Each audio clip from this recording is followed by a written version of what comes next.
Shalom. Shalom. Shalom. Puji nama Tuhan. Datang ke tempat ini dengan hati yang penuh sukacita. Amin. Oh, ternyata tidak dengan penuh sukacita. Datang ke tempat ini dengan penuh sukacita, Bapak Ibu Saudara yang dikasihi Tuhan Yesus. Amin. Oke, kita mau sama-sama bangkit dari tempat duduk. Silakan bangkit berdiri Bapak Ibu Saudara. Saya mau ajak Bapak Ibu Saudara untuk sama-sama merenungkan betapa bagaimana kasih Kristus yang besar dalam setiap kita. Siap membaca ayat bersama-sama saya? Yuk kita mau sama-sama baca di Kolose 2 ayat 20 sampai 23. 3, 2, 1. Kalian sudah mati bersama-sama Kristus dan sudah dibebaskan dari roh-roh yang menguasai alam ini. Nah, mengapa kalian hidup seperti orang yang masih dikuasai oleh dunia ini? Mengapa kalian tunduk kepada peraturan-peraturan seperti ini? Jangan menjamah ini, jangan mengecap itu, jangan menyentuh ini. Semua peraturan itu adalah mengenai hal-hal yang begitu dipakai tidak berguna lagi.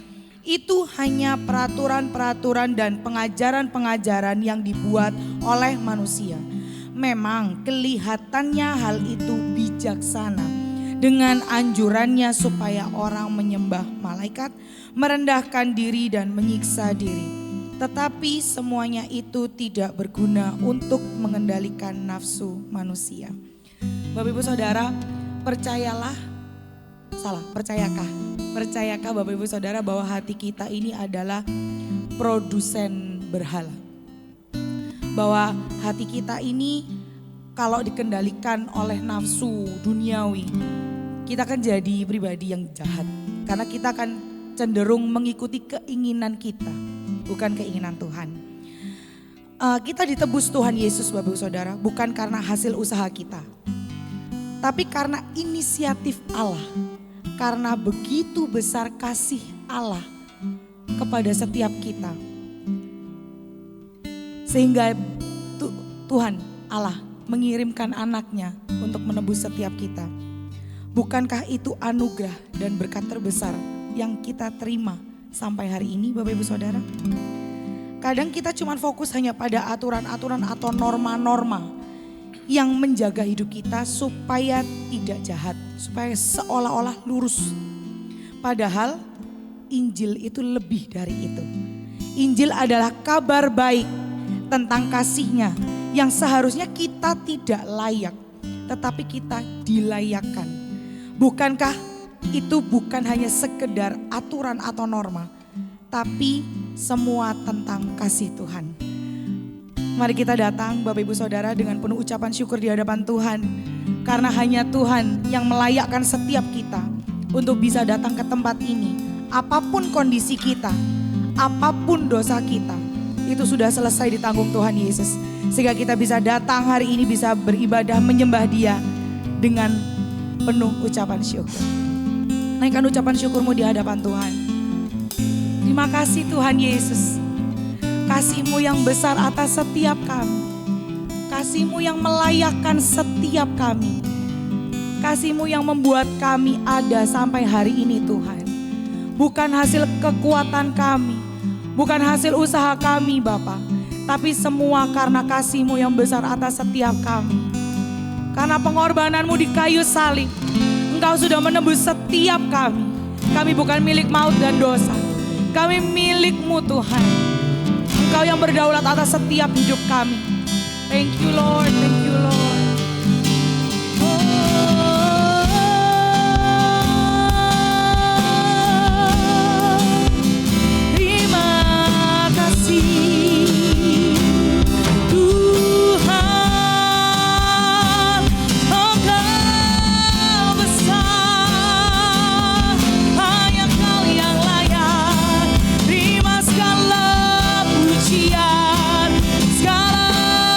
Segala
everlasting love that welcomes me, the kindness of mercy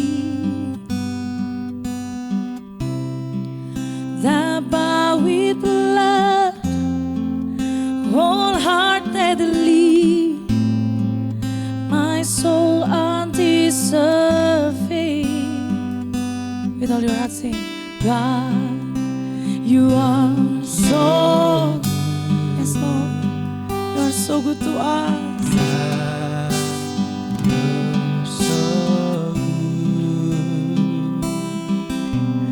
God, you are so good. You are so good. Thank you, Lord.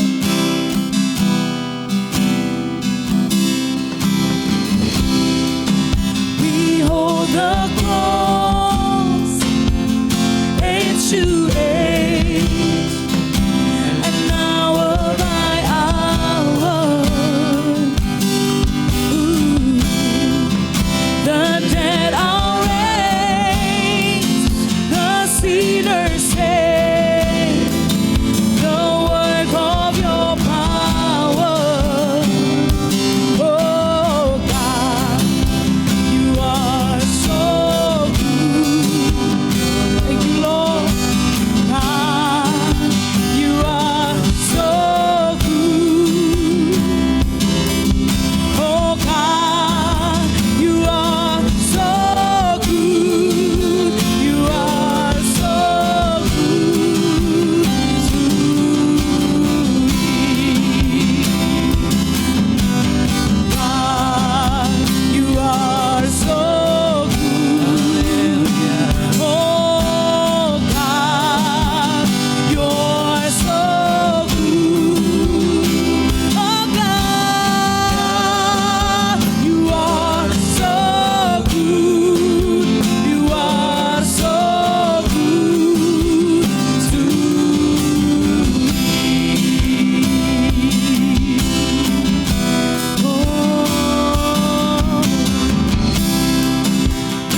You are so good.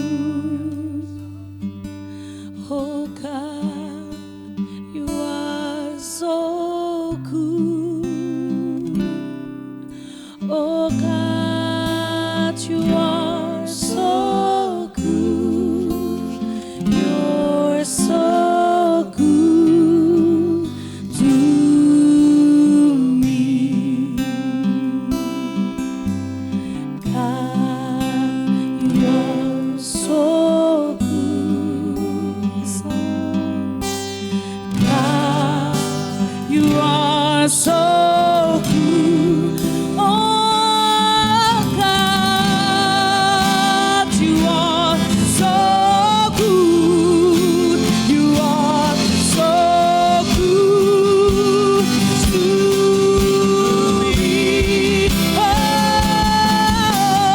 God, you are so good. Oh God,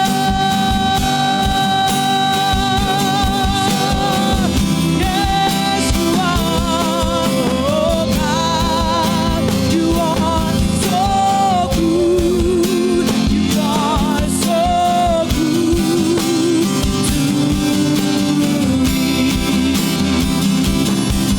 Oh God, you are so good. You are so good to me. Oh God, you are so good. You are so good to me. Oh, yes, you are so good to me.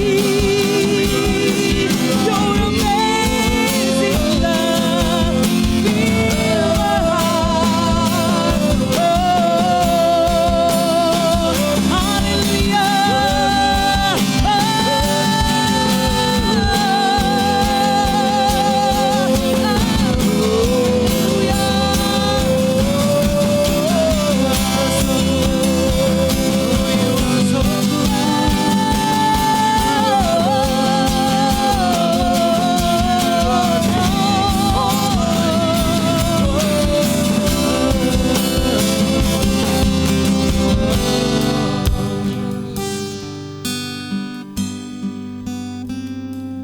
Oh, oh, praise the name of the Lord our God.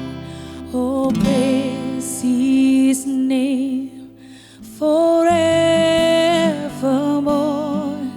for endless days.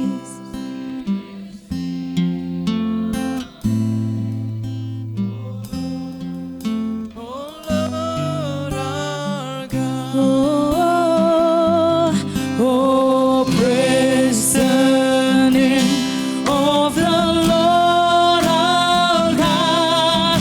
Oh, praise His name forevermore, for endless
of the Lord our God.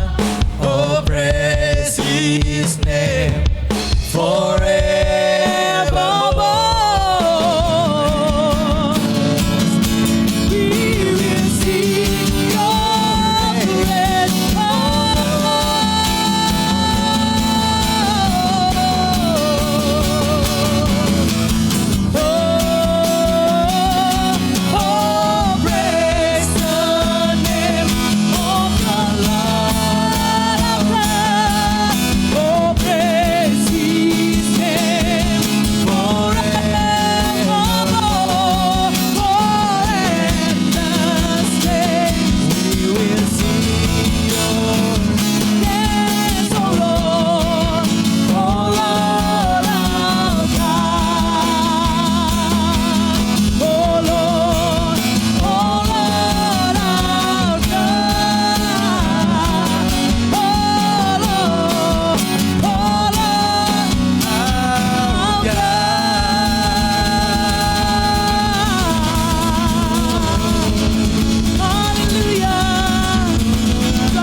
Dan menerima segala pujian kami.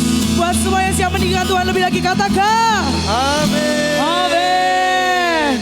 Masih semangat memuji Tuhan? Oh, nggak ada yang semangat memuji Tuhan. Kita mau pulang habis gini. Masih semangat memuji Tuhan? Amin. Semua tepuk tangan di atas kepala di sisi.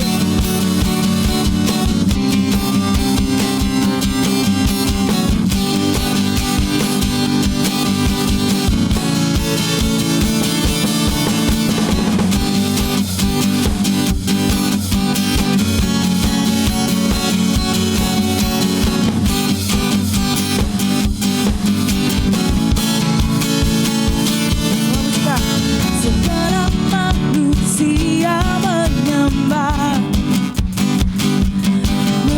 indah dan muliaanmu Bapa. Kau angkat kami dari kegelapan untuk nyatakan sungguh Kau Yesus yang terhebat. Oh, oh, tiada satu pun dapat menghalangi Engkau, tiada satu pun dapat menghalangi Engkau. Kini yang terbaik kan menjadi bagian hidupku. Aduh, dia di sisi dari kemuliaan sampai kemuliaan. Oh, Kau membuatku semakin bersinar, terbang bersamamu, terbang Semakin tinggi nyatakan Tuhan bagi hidup ini. Coba tepuk tangan di atas kepala.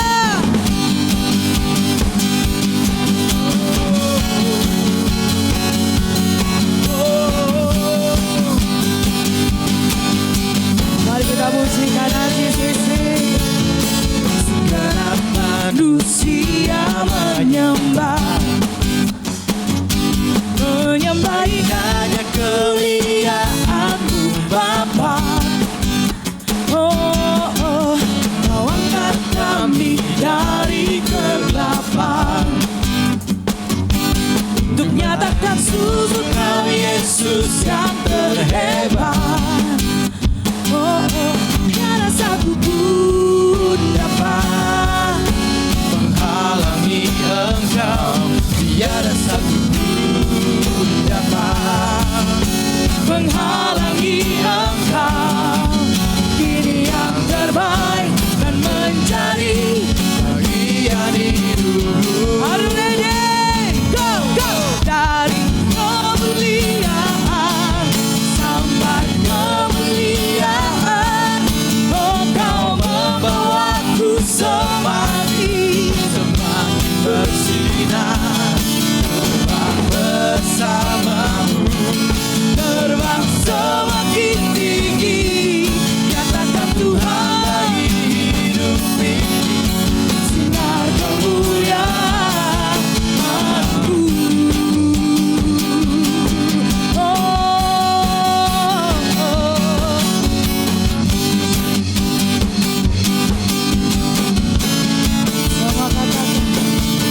satu pun dapat menghalangi Engkau.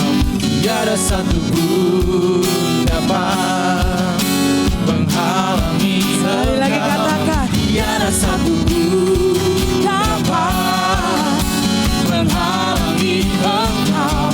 Tiada satu pun dapat menghalangi Engkau. Ini yang terbaik dan menjadi bagian hidupku, bagian hidupku. Dari kemuliaan sampai kemuliaan, Engkau membawaku semakin bersinar. Terbang bersamamu, terbang semakin tinggi. Nyatakan Tuhan bagi hidup ini sinar kemuliaan. Nyatakan Tuhan bagi hidup ini sinar kemuliaan. Nyatakan Tuhan bagi hidup ini sinar kemuliaan. Aku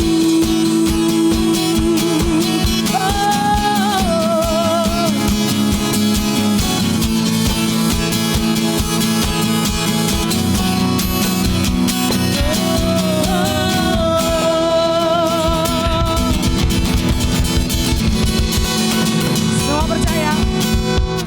Oh ya, Mor. Oke. Semua percaya bahwa Raja dan Allah yang kita sembah adalah Allah yang mulia. Amin. Amin. Amin. Kita mau sama-sama menyembah lebih lagi Raja kita yang mulia, Allah kita yang mulia. Hadirnya di RGCC.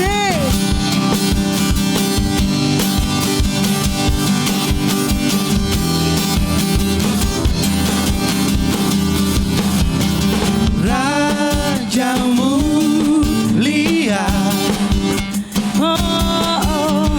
Allah pemenang, Bapa yang kekal, berkuasa selamanya. Segala ciptaan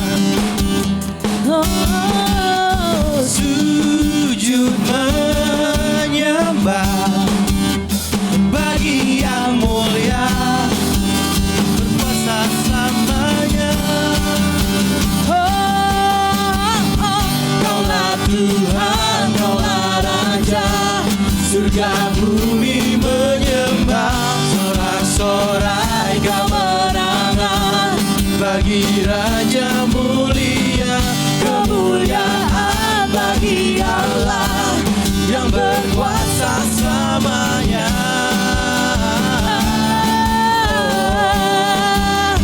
Raja mulanya,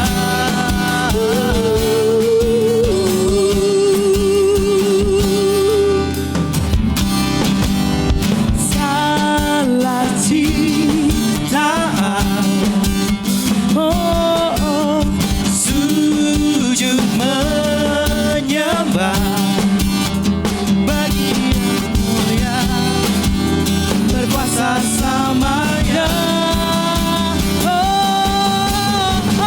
Kaulah Tuhan, kaulah Raja, surga bumi menyembah. Sorak-sorai kemenangan bagi Raja mulia, kemuliaan bagi Allah yang berkuasa selamanya.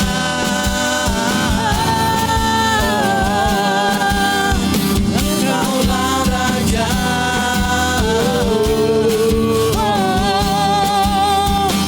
RGCC. kaulah Tuhan, kaulah Raja, surga bumi menyembah. Sorak-sorai kemenangan bagi Raja, kemuliaan bagi Allah yang berkuasa selamanya.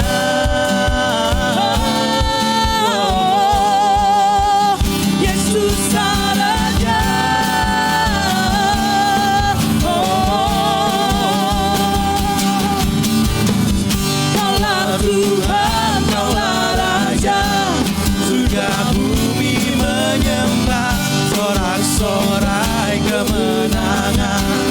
bagi Raja mulia, kemuliaan bagi Allah yang berkuasa selamanya.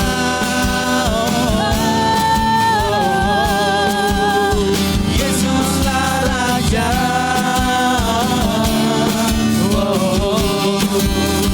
Yesuslah Raja.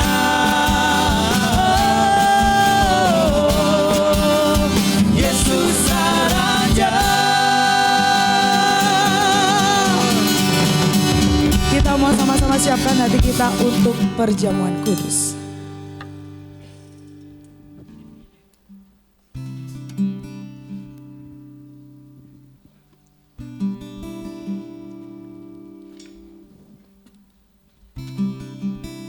Baik jemaat Tuhan, adakah Bapak Ibu Saudara yang seharusnya menerima perjamuan kudus tetapi belum menerimanya? Bapak Ibu Saudara bisa mengangkat tangan dan nanti para pelayan Tuhan bisa melayani Bapak Ibu Saudara. Sudah? Sudah semua? Nah, perjamuan kudus ini adalah diperuntukkan bagi Bapak Ibu Saudara yang sudah percaya kepada Tuhan Yesus dan mengambil keputusan untuk mengikut Tuhan Yesus sebagai muridnya, dibaptis dan dimuridkan. Nah, bagi Bapak Ibu Saudara yang belum percaya, belum mengambil keputusan untuk menjadi murid Tuhan Yesus, dibaptis, Bapak Ibu Saudara jangan mengambil dahulu perjamuan kudus ini. Baik, saya akan membacakan firman Tuhan yang diambil dari 1 Korintus pasal 10 ayat 14 sampai 17. Karena itu, saudara-saudaraku yang kekasih, jauhilah penyembahan berhala. Aku berbicara kepadamu sebagai orang-orang yang bijaksana, pertimbangkanlah sendiri apa yang aku katakan. Bukankah cawan pengucapan syukur yang atasnya kita ucapkan syukur adalah persekutuan dengan darah Kristus? Bukankah roti yang kita pecahkan adalah persekutuan dengan tubuh Kristus? Karena roti adalah satu, maka kita sekalipun banyak adalah satu tubuh. Karena kita semua mendapat bagian dalam roti yang satu itu. Mari kita berdoa. Tuhan, kami mengucap syukur kalau kami diberi kesempatan kembali untuk bersekutu dengan tubuh dan darah-Mu. Dan ini adalah dasar dari iman, segala iman kami, bahwa Engkau yang telah menyerahkan hidup-Mu, yang telah mati dan bangkit bagi kami semuanya, yang menguduskan, yang memanggil kami, yang menyelamatkan kami, yang menguduskan kami, dan yang menyempurnakan kami. Sebab itu kami selalu mengingatnya Tuhan, meskipun kami berbeda di tempat ini, tapi tubuh-Mu dan darah-Mu yang menyatukan kami semuanya. Kiranya Tuhan Yesus Kristus, Sang Kepala Gereja, ketika kami melakukan ini, kami bersatu dengan Engkau. Kami diingatkan bahwa kami telah bersatu dengan Engkau, dan tidak ada yang sanggup memisahkan kami. Di tangan kami ada perjamuan kudus, kiranya Tuhan memberkatinya. Kiranya Tuhan memberkatinya dan mengingatkan kepada kami semuanya, bahwa sampai kapanpun Tuhan tetap menerima kami, Tuhan tetap bersama-sama dengan kami, bahkan di dalam kami. Bukankah roti yang kita angkat tinggi ini adalah persekutuan kita dengan tubuh Tuhan Yesus? Amen. Makan dengan iman.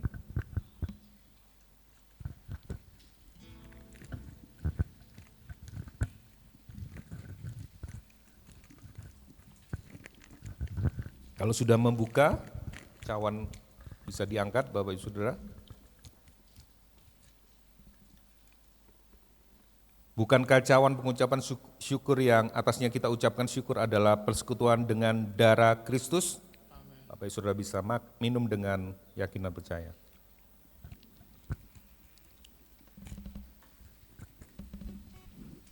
Terima kasih Tuhan, kami kembali mengingat betapa besar, panjang, lebar dan dalamnya kasih-Mu kepada kami. Kami mau merayakan hari ini, kami mau bersukacita di dalamnya. Jadi kekuatan, menjadi hikmat, menjadi apapun itu dalam kehidupan kami yang menghantarkan kami semakin serupa Kristus.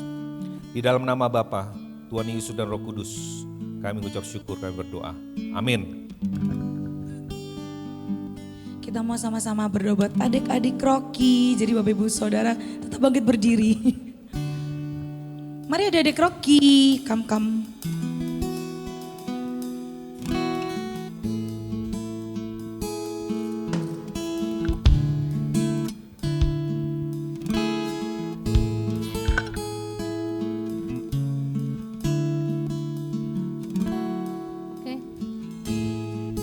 temannya pada sakit. Ya, nanti kita telepon ya. Mari kita arahkan tangan buat adik-adik Rocky. Ada Kimi yang tidur. Oke, kita mengucap syukur. Kami bersyukur Tuhan bahwasanya untuk selama-lamanya kasih setiamu atas kehidupan kami. Dan hari ini kami bersatu hati mengarahkan tangan kami memberkati anak-anak kami yang hari ini ada bersama-sama untuk beribadah, bersekutu, mengalami keindahan-Mu. Tuhan, terima kasih buat hal-hal yang paling sederhana yang sudah Engkau sediakan buat mereka. Bahkan yang orang tua mereka tidak pernah pikirkan, Engkau sudah memikirkannya jauh sebelum mereka ada di tempat ini. Kami mengucap syukur, biar kiranya pada waktu mereka mendengar Injil-Mu di ibadah mereka mengalami sesuatu yang luar biasa. Hati mereka diubahkan. Meskipun mereka masih kecil, kami percaya mereka punya Roh Kudus yang luar biasa yang akan menerjemahkan seperti yang Tuhan mau. Terima kasih, kami memberkati mereka hanya di dalam nama Bapa, Tuhan Yesus, Roh Kudus ketiga yang esa yang mengasihi mereka. Haleluya, amin. Silakan duduk Bapak Ibu Saudara. Shalom RGCC, tiba saatnya kita diberi kesempatan untuk memberikan persembahan. Bapak Ibu Saudara bisa memberi melalui transfer atau scan QR melalui aplikasi-aplikasi yang tersedia. Bagi Bapak Ibu Saudara yang ingin menabur melalui cash, Bapak Ibu Saudara bisa mengambil amplop persembahan di meja asyir. Khusus untuk persembahan persepuluhan, Bapak Ibu Saudara bisa memberi melalui cash ataupun transfer ke rekening gereja dengan mencantumkan P10 spasi kode pribadi. Kita memberi bukan karena kita ingin diberkati, tetapi kita memberi karena kita sudah diberkati. Sebelum kita memberi, mari kita sama-sama berdoa. Tuhan, kami mengucap syukur atas kasih karunia-Mu yang melimpah buat setiap kami. Dan kami diberi kesempatan hari ini untuk memberi persembahan, bukan karena kuat gagah kami, bukan karena kemampuan kami, tapi karena anugerah-Mu. Biarlah kami bisa memberi dengan penuh sukacita, dengan penuh ucapan syukur karena Tuhan telah memberikan anugerah yang terindah buat kami, yaitu keselamatan itu sendiri. Terima kasih Tuhan, biarlah persembahan yang terkumpul hari ini dapat memperlebar, dapat memperluas kerajaan-Mu melalui RGCC. Terima kasih, hanya di dalam nama Tuhan Yesus kami sudah berdoa, haleluya, amin.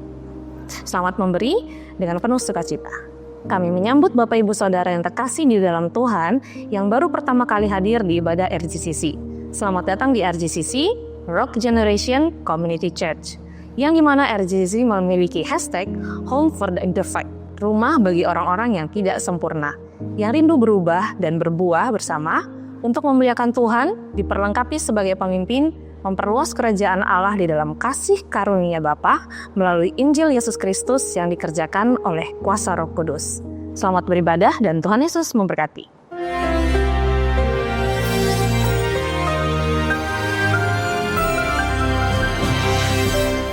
Shalom semua warga kerajaan.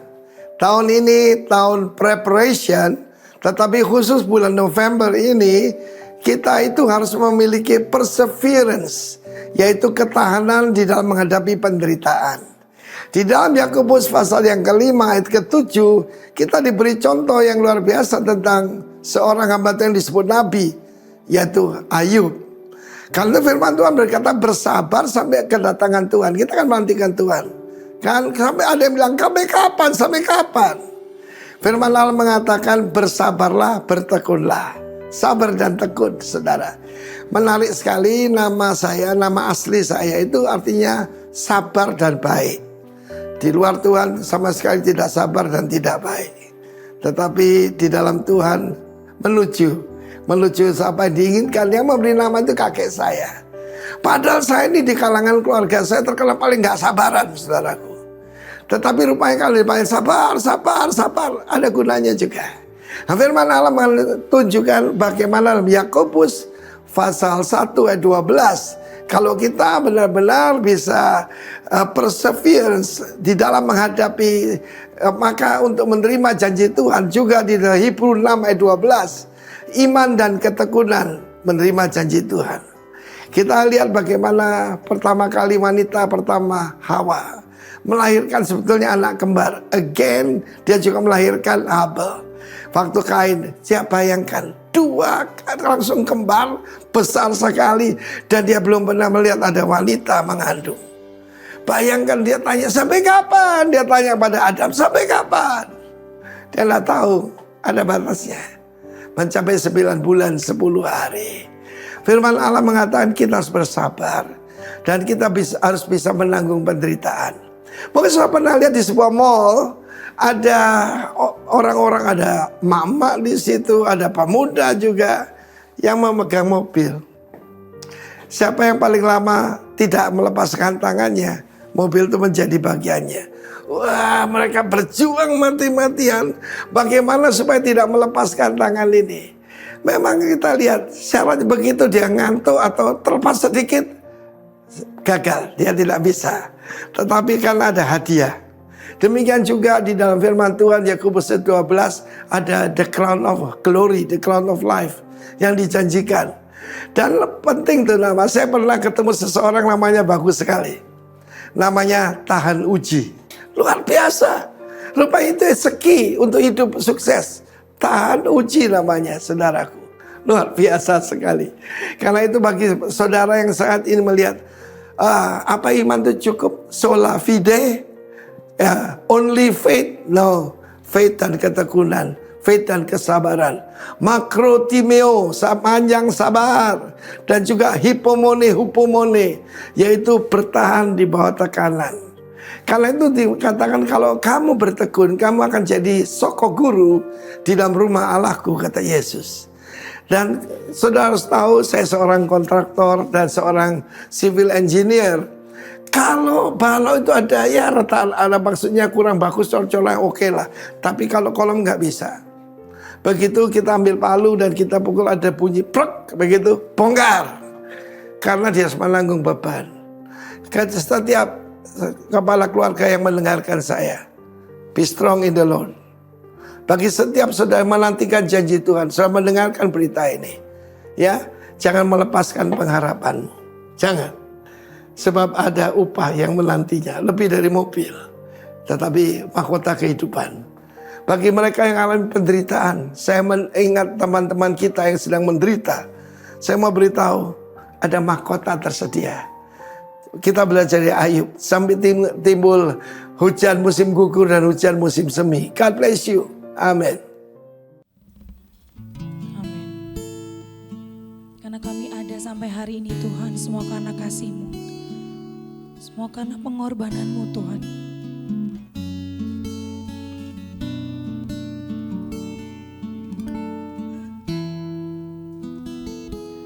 Ku ada sebab anugerah-Mu. Ku ada karena kasih-Mu, Tuhan Yesus.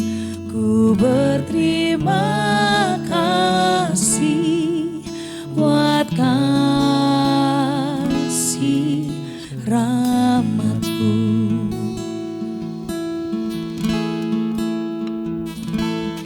Ku ada sebab anugerah-Mu. Ku ada karena kasih-Mu, Tuhan Yesus. Ku berterima kasih buat kasih rahmat-Mu. Terima kasih Yesus, Yesus. Terima kasih atas anugerah-Mu buat hidupku sekarang. Ku mau memuji-Mu selamanya.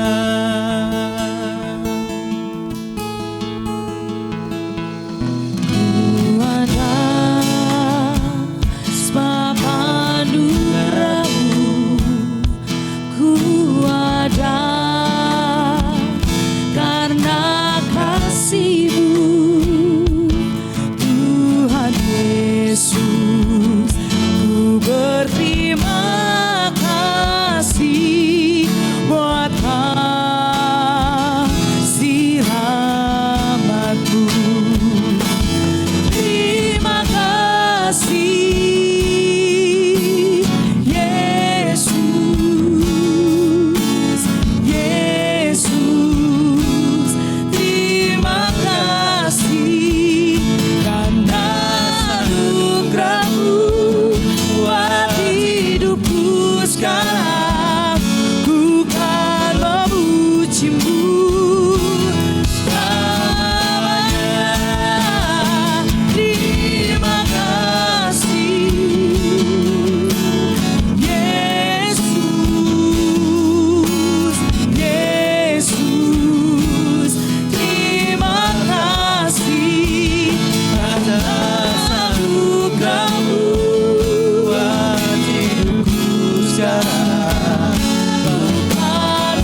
selamanya.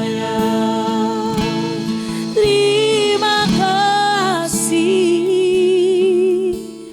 Yesus, Yesus. Terima kasih karena anugerah-Mu buat hidupku sekarang. Bukan memuji-Mu selamanya. Terima kasih, oh Yesus, Yesus. Terima kasih karena anugerah-Mu buat hidupku sekarang. Selamanya. Karena anugerah-Mu buat hidupku sekarang.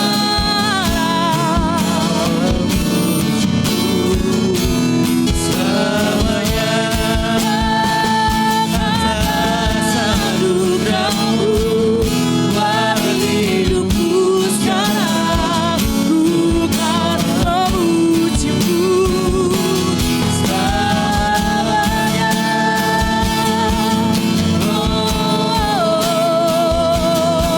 Terima kasih Tuhan karena kasih-Mu,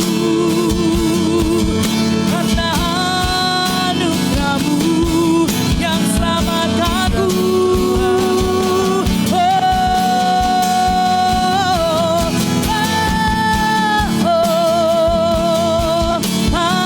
Haleluya.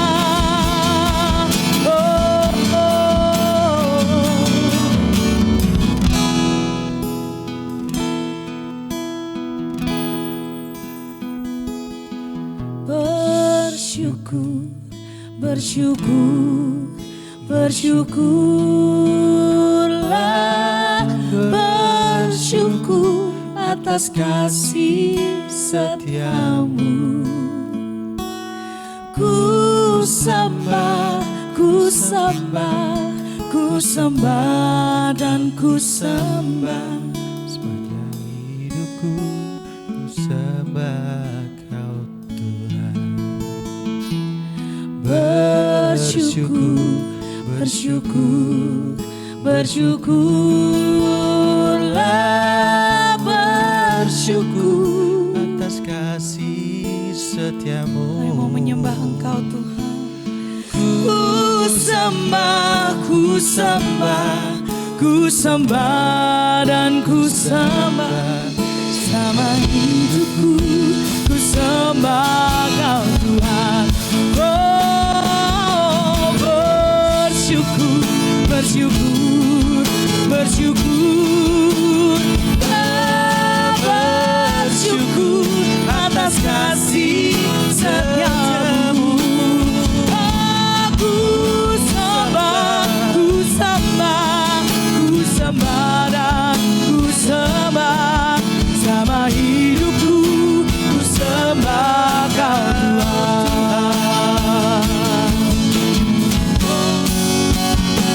Oh, bersyukur, bersyukur, bersyukur, bersyukur atas kasih setia-Mu. Ku sembah, ku sembah, ku sembah dan ku sembah. Sama hidupku ku sembah Kau Tuhan. Oh, bersyukur, bersyukur,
Ku sembah dan ku sembah selama hidupku, ku sembah Kau Tuhan. Mari jemaat Tuhan, saya undang untuk kita mengambil sikap doa dalam pertobatan kita. Dan saya membacakan firman Tuhan yang diambil dari Maleakhi 1 ayat yang ke-6 dan seterusnya. Seorang anak menghormati bapaknya dan seorang hamba menghormati tuannya. Jika aku ini bapa, di manakah hormat yang kepadaku itu? Jika aku ini tuan, di manakah takut yang kepadaku itu? Firman Tuhan semesta alam kepada kamu, hai para imam yang menghina namaku, tetapi kamu berkata, dengan cara bagaimana kami menghina namamu? Kamu membawa roti cemar ke atas mezbahku, tetapi berkata, dengan cara bagaimanakah kami mencemarkannya? Dengan cara menyangka meja Tuhan boleh dihinakan. Apabila kamu membawa seekor binatang buta untuk dipersembahkan, tidakkah itu jahat? Apabila kamu membawa binatang yang timpang dan sakit, tidakkah itu jahat? Cobalah menyampaikannya itu kepada bupatimu. Apakah ia berkenan kepadamu, apalagi menyambut engkau dengan baik? Firman Tuhan semesta alam. Dan kami datang dengan kerendahan hati. Kami sadar bahwa seringkali kami tidak mengutamakan engkau lebih dari segalanya. Kalaupun kami beribadah, kalau kami memberikan sesuatu kepadamu, kami memberikannya kualitas yang tidak baik, kondisi hati kami yang tidak baik, apapun yang tidak baik, kami mempersembahkannya kepadamu dari sisa-sisa waktu kami. Kami mempersembahkan sesuatu hidup kami dari bagian-bagian terakhir. Kami hanya meluangkan waktu kami, bukan mengutamakan waktu untuk engkau. Kiranya Tuhan mengampuni kami kalau seringkali tanpa sadar kami tidak memberikan yang terbaik buat engkau. Padahal engkau sudah memberikan yang terbaik. Yesus Kristus Tuhan, anakmu yang tunggal, engkau berikan kepada kami untuk menebus dosa kami. Tapi seringkali kami lupa. Dan biarlah hari ini anugerah-Mu yang sama yang telah menyelamatkan kami, anugerah-Mu yang sama menguduskan kami kembali, memampukan kami untuk kami kembali ingat bahwa Allah Bapa di surga telah memberikan yang terbaik, dan Roh Kudus selalu mengingatkan di dalam hati kami. Sebab itu kami bersyukur, dan biarlah firman Tuhan hari ini menjadi berita yang memperbarui hati kami, yang mengubah hati kami, mengubah konsep berpikir kami. Kiranya Roh Kudus mengingatkan kami semuanya pagi hari ini, menolong kami untuk kami bisa mendengar firman-Mu dan memahami firman-Mu dengan baik. Terima kasih Bapa di surga, terima kasih Tuhan Yesus, dan terima kasih Roh Kudus. Kami mengucap syukur, kami berdoa. Haleluya. Amin. Puji Tuhan. Selamat hari Minggu Bapak Ibu Saudara. Ya, selamat hari Tuhan ya, hari Minggu, the Lord's Day. Yes. Hari ini kita akan tunggu saya siapin dulu. Seumur hidup saya ini baru saya menyampaikan ini ya. Saya kasih tema tentang Injil dan persepuluhan. Waduh ya. Temanya aja sudah ini, belum keluar sini. Injil. Nah, tuh dah. Maaf saya mengambil fotonya Ko Alek tanpa izin. Sorry Alek ya. Enggak bilang-bilang. Enggak ada ya Alek ya. Ya sorry. Harusnya aku bilang nih. Injil dan persepuluhan. Ya. Nah, Shalom RGCC yang dikasih Tuhan. Nah, pagi ini kita merenungkan satu firman Tuhan yang sering disalahpahami dan sering menjadi kontroversi, yaitu tentang persepuluhan. Nah, kelompok pertama, ada dua kelompok nih. Kelompok pertama ketika lihat judul ini adalah kelompok legalistik dan transaksional. Point of view mereka itu biasanya topik ini mengintimidasi dan memotivasi sekaligus. Mengintimidasi, kalau kamu tidak melakukan ini, maka kamu akan mendapat celaka, sial, tidak sehat, ya rugi dan sebagainya. Memotivasi, kalau kamu melakukan ini, melakukan persepuluhan, maka kamu akan diberkati, sehat, terhindar dari mara bahaya, dan terhindar dari malapetaka. Itu yang terjadi. Kelompok yang kedua itu adalah antinomian apatis. Ya biasanya mereka melihat ini point of view-nya adalah, wah ini memanipulasi jemaat ini. Ini hanya memperkaya gerejanya, ini memperkaya gembalanya saja. Dan ini enggak benar karena ini sudah tidak berlaku lagi di zaman perjanjian baru. Karena Tuhan sudah menebus kita ya, sunat aja enggak ditolak sama Paulus, apalagi persepuluhan. Nah mereka antipati, antinomian dan apatis. Nah namun Maleakhi 3 sebenarnya bicara jauh lebih dari sekedar soal persepuluhan. Ya. Maleakhi 3 ini bicara tentang hati yang menjauh, bangsa Israel hatinya menjauh dari Allah. Ya. Dan kemudian bagaimana kasih Allah yang tidak berubah itu memanggil bangsa Israel kembali kepada Allah. Nah ini bukan cuma sekedar cerita tentang persembahan 10%, tapi tentang Allah yang mau memulihkan kasih umatnya kepada Dia. Itu yang terjadi di dalam Maleakhi. Jadi kita baca firman Tuhan hari ini, Maleakhi 3 ayat 6 sampai 12.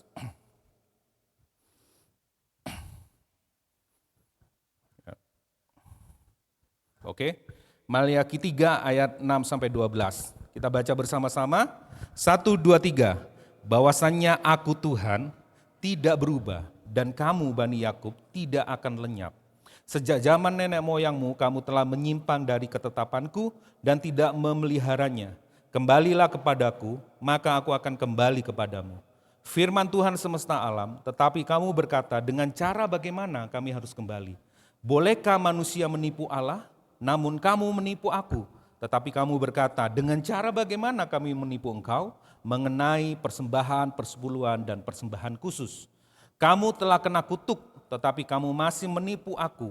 Ya kamu seluruh bangsa, bawalah seluruh persembahan, persepuluhan itu ke dalam rumah perbendaharaan, supaya ada persediaan makanan di rumahku, dan ujilah aku. Firman Tuhan semesta alam, apakah aku tidak membukakan bagimu tingkap-tingkap langit, dan mencurahkan berkat kepadamu sampai berkelimpahan?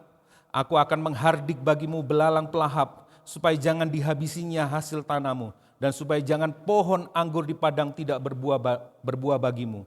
Firman Tuhan semesta alam. Maka segala bangsa akan menyebut kamu berbahagia, sebab kamu ini akan menjadi negeri kesukaan. Firman Tuhan semesta alam. Demikian firman Tuhan, berbahagialah mereka yang merenungkan, membacanya, merenungkan, menyimpannya dalam hati, dan melakukan serta membagikannya. Nah hari ini kita akan belajar, sebelum saya menyampaikan poin yang pertama, kita akan lihat konteksnya dulu, atau latar belakang dari teks ini. Nah Maleakhi ini hidup di sezaman dengan Nehemia, dan sedikit berpotongan dengan zamannya Ezra, Nabi Nehemia dan Nabi Ezra. Nah tahun 500 sekian, 586 tepatnya, sebelum Masehi, kota Yerusalem dihancurkan oleh raja namanya Nebukadnezar. Ya, dan banyak orang Israel, tepatnya suku Yehuda dari kerajaan selatan. Kok bisa kerajaan selatan? Ya, bangsa Israel dihukum sama Tuhan dan kerajaannya terbelah, jadi utara dan selatan. Nah, yang dibuang ini ke Babel itu adalah suku Yehuda, kerajaan dari selatan. Ya, saudara bisa lihat nanti di pembacaan firman Tuhan di 2 raja-raja itu ya. Pembuangan terjadi karena apa? Karena mereka telah berdosa, tidak taat, memberontak terhadap perjanjian Tuhan. Itu dia. Penting ya. Mereka sering melakukan, kita sering baca firman Tuhan di perjanjian lama, mereka sering melakukan penyembahan berhala. Ya. Terus apa lagi? Mereka sering melakukan ketidakadilan sosial, mereka sering menindas orang miskin, janda-janda, orang-orang lemah. Itu sering mereka tindas, mereka tidak berlaku adil. Dan mereka melakukan penyembahan-penyembahan yang sifatnya hanya agamawi, tetapi hatinya tidak berubah. Mereka memuliakan Allah, kata firman Tuhan, tapi hatinya jauh daripada Tuhan. Mereka sering mempersembahkan persembahan yang buruk seperti yang tadi saya bacakan. Mereka menolak peringatan-peringatan dari nabi-nabi, dikasih tahu malah ngengkel ya, mokong pol ya bangsa Israel ini ya. Nah, dibuanglah bangsa Israel selama 70 tahun di Babel.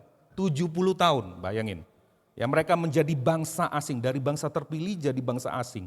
Nah pada zaman Raja Kores, Raja Persia, sudah bisa lihat itu. Ini gunanya baca Alkitab ya.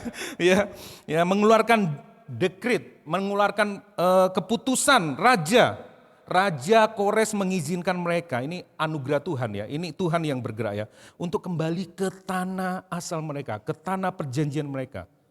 Jadi konteks yang kita baca ini, konteks Maliaki, Nabi Maliaki ini adalah konteks di mana bangsa Israel ada di dalam pasca pembuangan, setelah pembuangan. Ceritanya ini, jadi di Maliaki ini bangsa Israel habis pulang dari penghukuman Tuhan di Babel. Dan mereka sekarang kembali di kampung halaman mereka, itu konteksnya.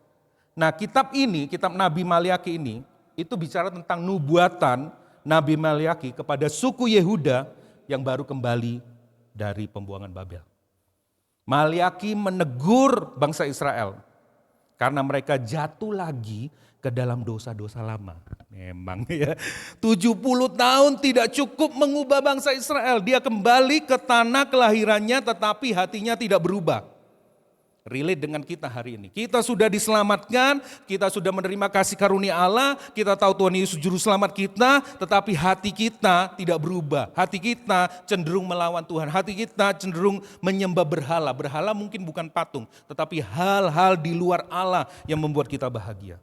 Ibadah mereka adalah ibadah-ibadah seremonial biasa, formalitas biasa, supaya terlihat baik datang hari Minggu. Ibadah mereka adalah ibadah yang dingin, asal-asalan. Perceraian terjadi di mana-mana, kawin campur, imam melakukan hal-hal yang tidak baik, imam melakukan hal-hal yang sifatnya korup, mereka mempersembahkan persembahan yang buruk. Ketidakadilan terjadi di mana-mana. Fokus kitab ini ditujukan kepada orang Israel yang mengalami kekecewaan dan berlaku tidak setia. Kenapa kok mereka kecewa?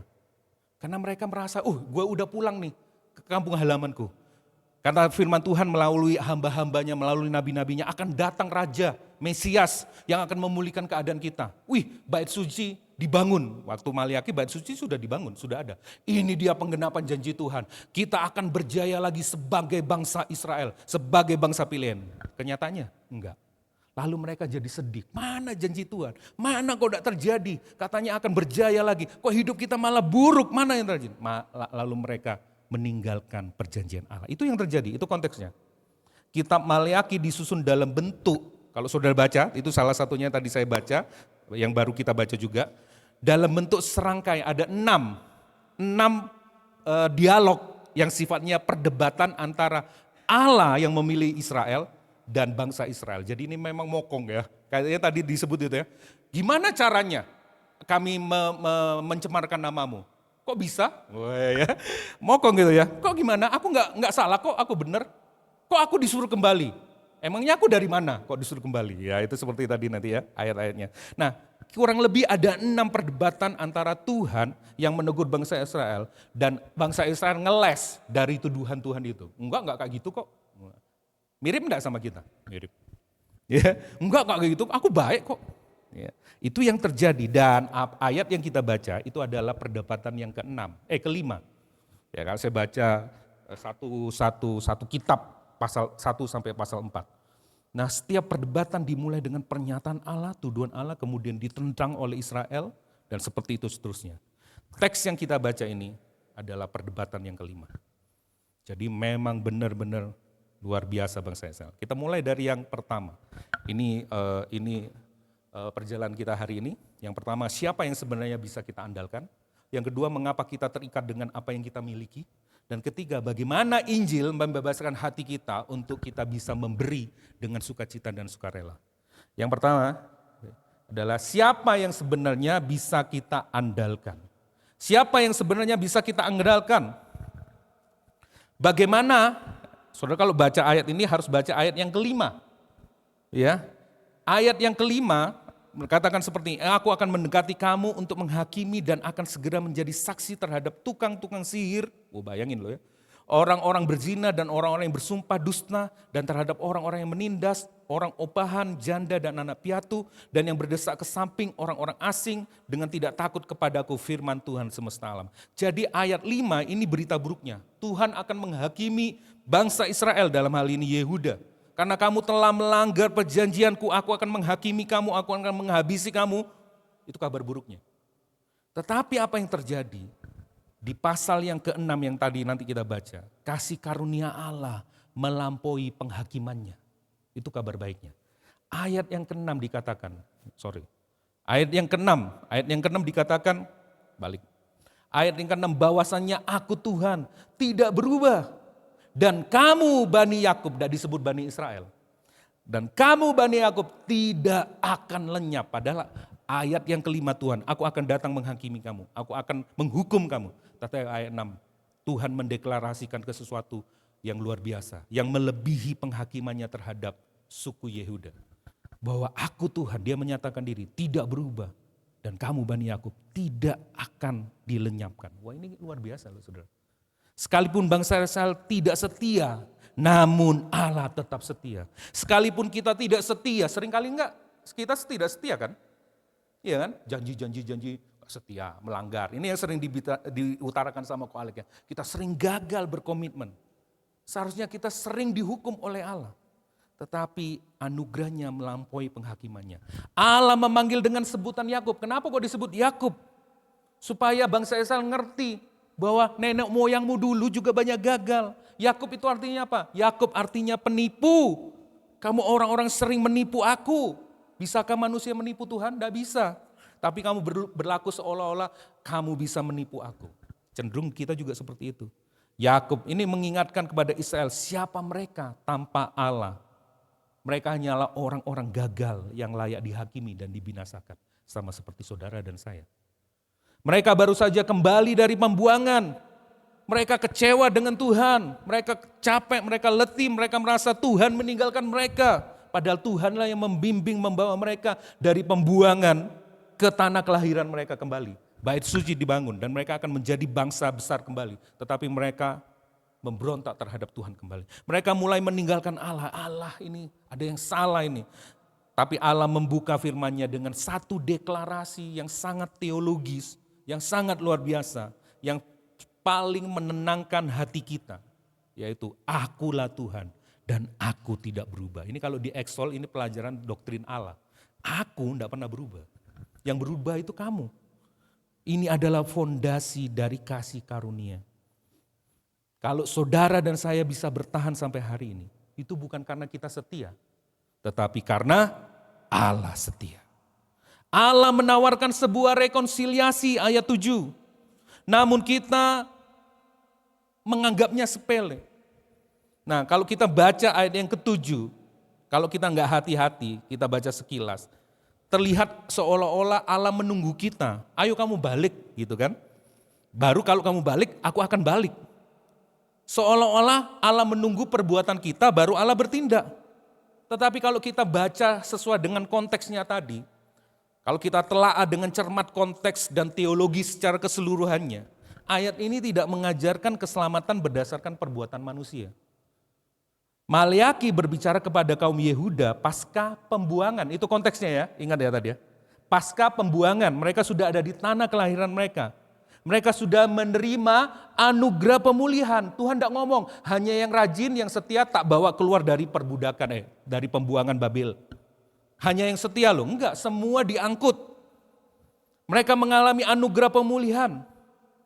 Mereka sudah dibebaskan dari Babel, dikembalikan ke tanah perjanjian, dan bait Allah telah dibangun kembali.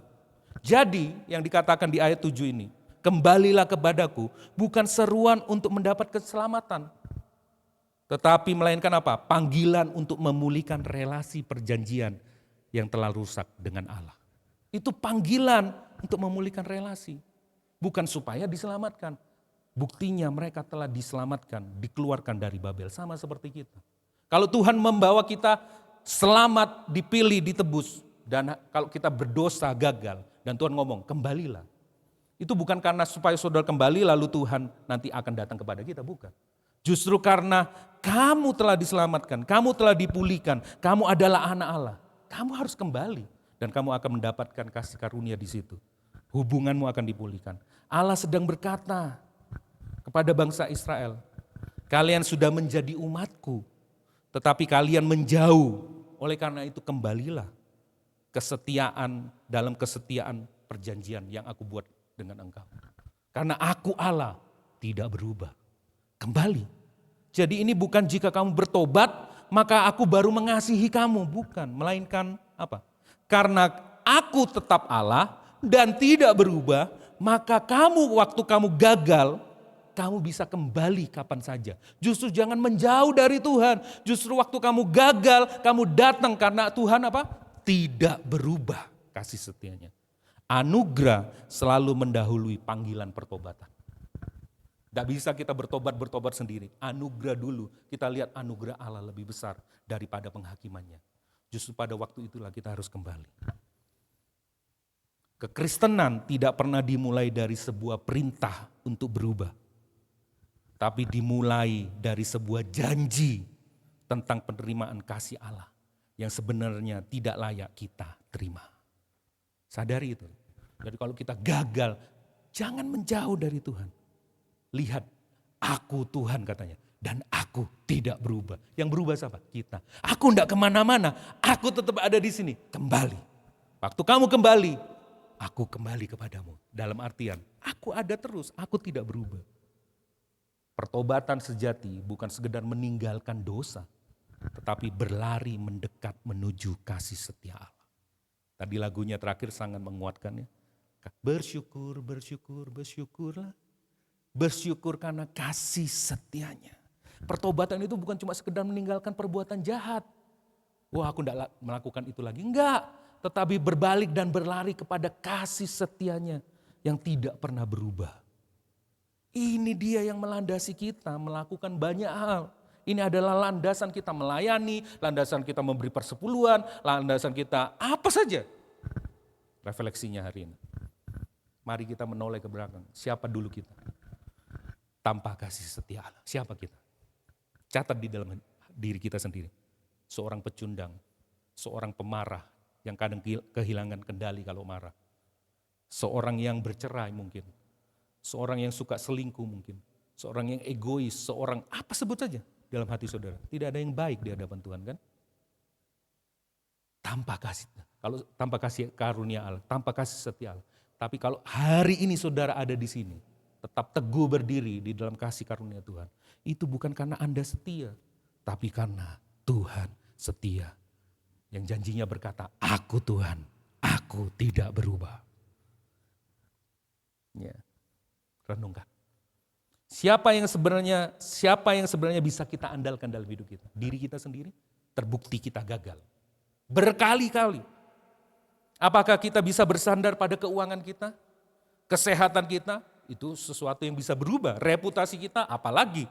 Semua bisa berubah. Tetapi hanya Allah tidak pernah berubah. Wow. Ini sangat menenangkan dan menghangatkan hati kita. Seberapapun kesalahan saudara, seberapapun masa lalu saudara, seberapapun dosa saudara. Dia menunggu. Aku Allah, aku tidak berubah. Namun masalahnya adalah seperti ini. Jika Allah begitu setia kepada kita, yang bobrok, yang jahat, yang ngomong tok, yang hanya omon-omon ini, mengapa kita sering enggan untuk mengembalikan, untuk memberi kepada Allah? Ini pertanyaannya. Disinilah kita masuk kepada poin yang kedua. Mengapa kita terikat dengan apa yang kita miliki? Nah, saya merenungkan ya, apa sih korelasinya panggilan pertobatan dengan persepuluhan di kasus ini, di teks ini? Mengapa ketika Allah memanggil bangsa Israel untuk bertobat, untuk kembali kepada Allah, justru isu yang diangkat adalah persepuluhan? Mikir enggak saudara? Apa relevansinya dengan pertobatan? Begitu pentingkah persepuluhan ini? Apa esensinya dari konteks ini? Apakah Tuhan itu butuh hasil bumi mereka? Sehingga mereka suruh kembali dan suruh mengembalikan persepuluhan. Kalau dalam konteks modern adalah apakah Tuhan butuh duit saudara dan saya? Apa korelasinya? Nah kita baca, kita renungkan baik-baik. Kita mulai dari arti kata merampok. Di bahasa Indonesia menipu, di bahasa Inggrisnya rob, merampok, lebih kasar lagi. Ya, bahasa aslinya kaba. Ya, kata merampok dalam Maliaki 3 ayat 8 ini bukan sekedar tidak memberi, bukan. Tetapi mencuri secara kasar, itu merampok. Mengambil sesuatu dengan sengaja dari pemiliknya. Nah, berbeda dengan kata bahasa Ibrani kanab. Kanab itu mencuri secara diam-diam, ngentit. Diam-diam, diam-diam gitu ya. Nah, kaba ini mengandung nuansa penjarahan terang-terangan. Suatu tindakan penghinaan terhadap pemilik yang sah.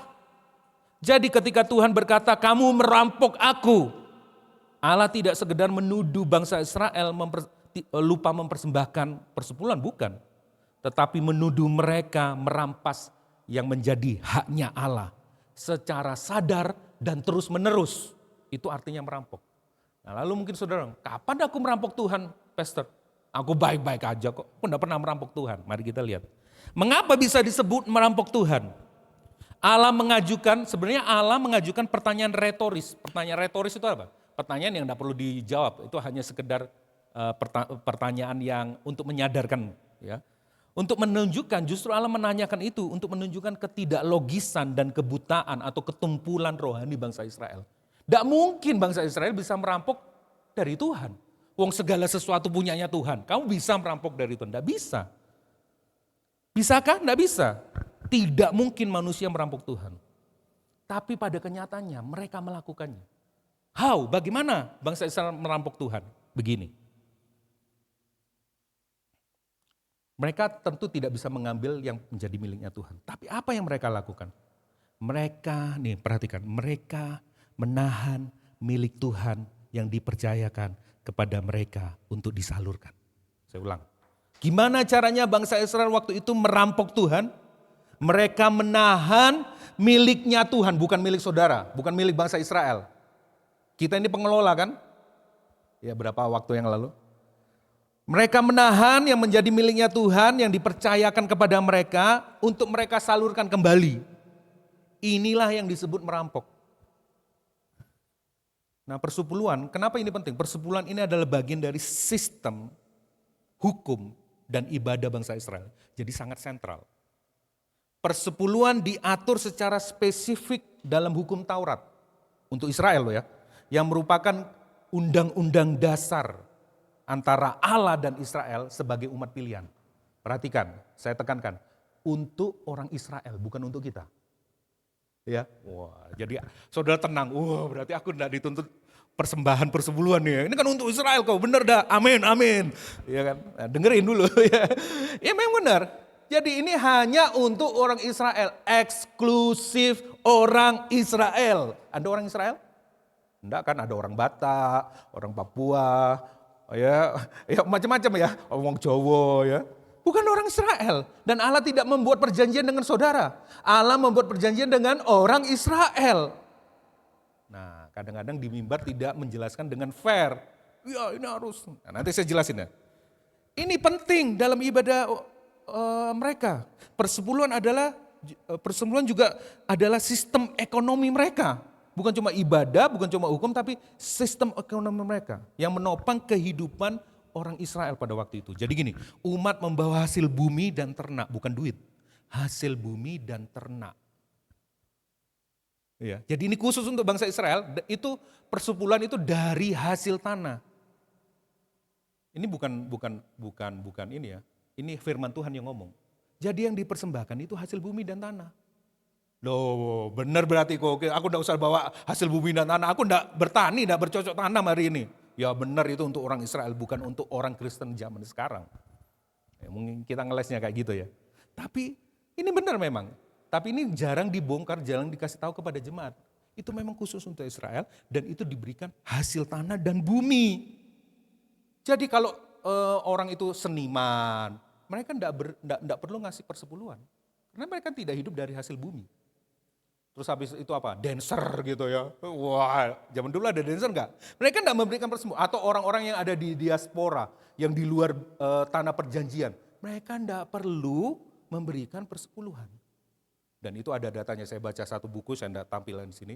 Terbitan 1926, Oxford Publishing. Ngomongin tentang latar belakang ekonomi pada zaman Injil. Dan Yesus pun tidak memberi persepuluhan karena mereka tidak hidup dari pertanian dan peternakan. Terus gimana ini? Apa nanti aplikasinya? Mari ikuti terus. Ya, ini kok agak-agak lain ya. Biasanya harus memberi supaya tidak ada belalang pelahap, belalang apa lagi? Ami-ami, belalang kupu-kupu, belalang pelahap, belalang pengerik, belalang kupu-kupu. Enggak, saya enggak nyampein itu. Tapi saya mau nyampaikan esensi dari persepuluhan ini. Nah seluruh struktur persepuluhan itu berakar di dalam yang namanya teologi tanah. Tadi saya sudah sebut. Tanah adalah milik Tuhan dan Israel adalah pengelola. Kembalikan apa yang menjadi haknya Tuhan.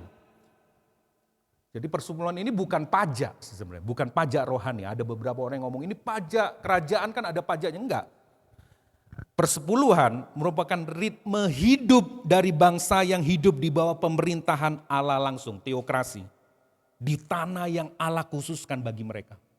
Jadi Allah yang mengkhususkan tanah itu, Allah yang membawa bangsa itu dipilih oleh Tuhan bangsa Israel, ditaruh di tanah itu sesuai dengan janjinya. Allah berhak meminta dari apa yang dihasilkan tanah mereka. Itu Allah. Itu adalah bagian yang dikuduskan bagi Allah. Bukan cuma sekedar itu. Itu juga adalah pengakuan iman bangsa Israel bahwa mereka mengaku Tuhanlah sumber segala hasil tanah. Tuhanlah yang memberi berkat. Dan bukan itu saja, itu juga menopang pelayanan rohani, khususnya imam dan Lewi. Pemeliharaan bait suci, perayaan ibadah dan perayaan ibadah raya, perayaan festival ya, apa ini namanya? Hari-hari besar, itu membutuhkan persepuluhan. Menolong orang miskin, orang-orang yang terpinggirkan, yatim piatu, janda, pendatang, itu juga butuh. Jadi total di perjanjian lama itu ada bukan cuma 10%, men. 20 sampai 25, bahkan sampai 30%. Ada 3 kali persepuluhan. Jadi ketika mereka menahan persepuluhan dan persembahan itu berarti mereka bukan sekedar gagal memberi, tetapi mereka mengambil kembali apa yang sudah dikuduskan bagi Allah.